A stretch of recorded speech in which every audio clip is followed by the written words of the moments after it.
Duelists, that's right, I'm back. New year, new me, but first I have a confession. I lied. I said I wasn't going to cover any of the archetypes in the Mysterious Labyrinth selection pack, and that's just a lie. My inner whale got me, and I started building the decks and playing with them, so might as well utilize that primo footage that I have. First up, Labyrinth. Another trap deck. Now, not as good as Dinomorphia, which we will be getting to, because now that we have Rexstrom and Frenzy, we're at full power, but another trap deck nonetheless. The Labyrinth archetype is all based around a series of fiend monsters that care about when monsters leave the field due to normal trap effects. So first, before we get into those normal traps, because we're playing just a lot of generic good stuff, let's talk about our Labyrinth core. We're going to have 2 of the Chandelier and 2 of the Stobe. Both of these allow us to send these from the hand or field, as well as another card to set a Labyrinth spell trap from our hand or deck. And then if a monster leaves the field by our normal trap effect, now this is the clause that we're going to be getting with a lot of these Labyrinth cards, you can add this card to your hand in the case of the Chandelier, or special summon this card in the case of the Stove. Now, these are both great ways to get to our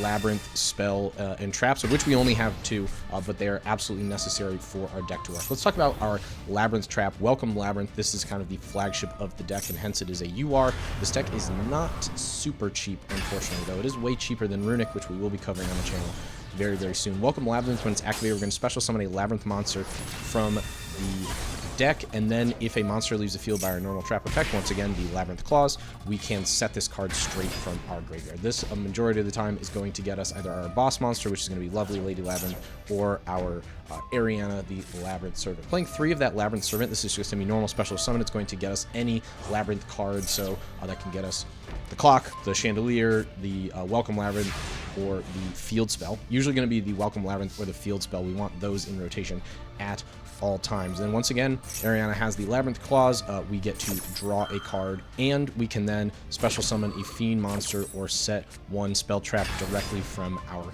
hand. Another important thing about these Labyrinth cards, when they care about monsters leaving the field, that does not preclude our own. So if we play something like a compulsory evacuation device, which we are playing at 3 here, that can return something to our hand, which will then give us a trigger, as well as allow us to resummon it, potentially to proc its effect again. So that's very important to note. Next, Lovely Lady Labyrinth. That's going to be our boss monster. It prevents our opponent from activating monster effects in response to the activation of our normal trap cards, which is nice. Basically, they can't negate if they had something like a Baron de Fleur. Every turn, we can reset a normal trap from our graveyard, and then once again, if a monster leaves the field by normal trap effect, we can destroy 1 card in our opponent's hand at random or on the field. Not only can we use removal spells, traps such as like Ice Dragon's Prison, to destroy an opponent's monster or get it off the field, but then we can also destroy another card, potentially a spell trap, or if our opponent doesn't have anything threatening on the field or nothing at all, we can start sniping cards out of their hands so that they don't have any follow-up. Lastly, our field spell, the Labyrinth, which is not confusing, of course.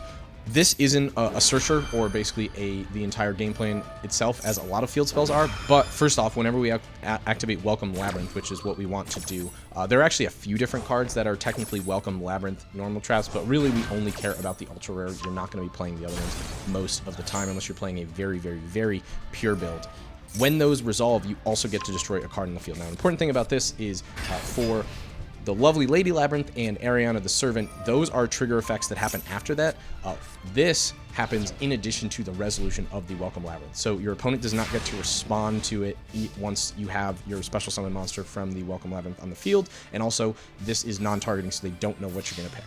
In addition, whenever you activate a non-Labyrinth normal trap card, once again, we're playing a ton of these. We're playing Dogmatic Punishment, we're playing Compulsory Evacuation Device, we're playing Ice Dragon's Prison. These are all just high-quality removal spells. Whenever we activate any of those, we can special summon a field monster from our hand or graveyard. This is a great way to get back potential Arianas or Lovely Lady Labyrinths that we've already utilized. Since we're only playing 2 of the Lovely Lady Labyrinth, we want to make sure that we always have one in rotation. If it gets destroyed or if it gets milled or anything like that, we can special summon it back from the graveyard. And if we open it in our starting hand, we can special summon it from the hand as well. So the Labyrinth is a crucial part of making sure that we are continuing to run smoothly in the deck. For generic good cards, like I said, we have all our removal spells as well as Triple Trap Trick. This just functions as any card in the deck and is great to hit off Absolute King Backcheck. Absolute King Backcheck is a huge utility buff for the deck when it's sent to the graveyard, and that's by anything. So whether we're activating Archfiend's Ghastly Glitch, which is just another removal spell, but also allows us to send a Fiend from deck to graveyard, or if we're discarding it to the Chandelier or the Stove, it will trigger and we can then stack the top 3 cards of our deck, and then we can banish it from our graveyard at quick effect speed to set the top card of our deck if it's a trap, and then we can activate it that turn. This is essentially another trap trick, assuming there is a trap on top of our deck, and we'll get to stack it with the Absolute Backtrack as well. So just another way to have additional follow-up even past any traps that we already have set and things in our hand. A great way to interrupt the opponent on their turn. We got 3 Pot of Extravagance, 1 Pot of Prosperity. This deck doesn't really care about the extra deck at all. Another reason why we're playing triple Dogmatica Punishment, and in reflecting that, our extra deck is primarily Dogmatica Punishment targets, obviously Entis, Fossil Warrior, Farigate, Wind Pegasus, etc. Though technically we can make things like Tornado Dragon, Baguska, and any of the Nightmares as well if we really needed the utility. But a lot of times we're going to be getting the job done with all of the traps that we have set. That's pretty much the deck. I don't love this deck, especially since I'm such a Dinomorphia stan, but it definitely was fun to mess around with and play. There's not so much a combo that you're working towards like there are with other archetypes. Mostly it's just attempt to get to Welcome Labyrinth and Labyrinth as quickly as possible, and then set the rest of your hand.